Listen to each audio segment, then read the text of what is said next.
Ko so vrata zaprta, vedite, da obstaja namen. Čakajo vas neka druga vrata, z večjimi, boljšimi priložnostmi.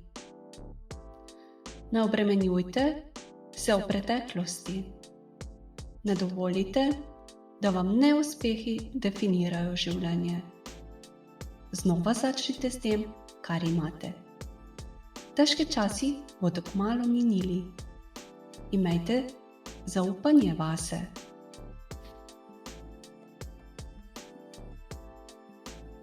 Osredotočite se nase. Drugi ljudje so pomembni, a nič ni tako pomembno, kot ste pomembni vi. Vi ste ta oseba, s katero boste preživeli svoje življenje. Držite se lastnih odločitev. Naj vam ne bo žal za nič, kar ste rekli ali naredili. Ne počutite se slabo, če dajete prednost svojemu počutju.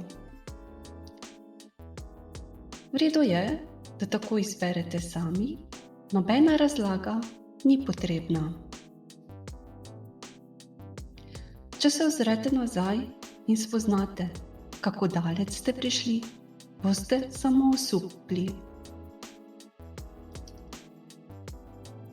Ne izpustite velikih priložnosti, ki se vam obetajo. V redu je, da se vam zgodijo nepričakovano. Če se nekaj, za kar ste verjeli kot nemogoče, nenadoma zdi možno.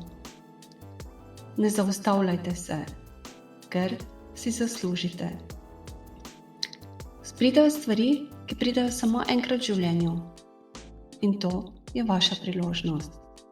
Želite si to. Ego, aroganca ali lažni ponos. To niso znaki zaupanja.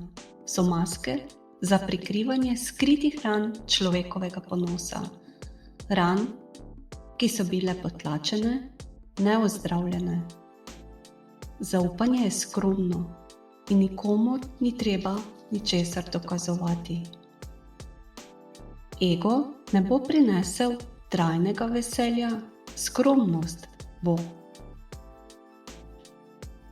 Ko začnete verjeti vase, se vaše misli in dejanja začnejo skladati z vašimi sanjami. Vaši strahovi več takrat ne morejo preživeti. In tam in tukaj se začne vaše najboljše življenje. Kmalu boste sami spoznali, da vam prisotnost nekoga omogoči, da ste najboljši. Spoznali boste tudi, da vas nekdo izčrpava do te mere, da izgubljate samospoštovanje. Ne prezrite rdečih zastav, če nekdo v vas povzroči stres. Tisto, čemur rečete da, odloča o poteku vašega življenja. Naj vam nihče ne odvzame moči.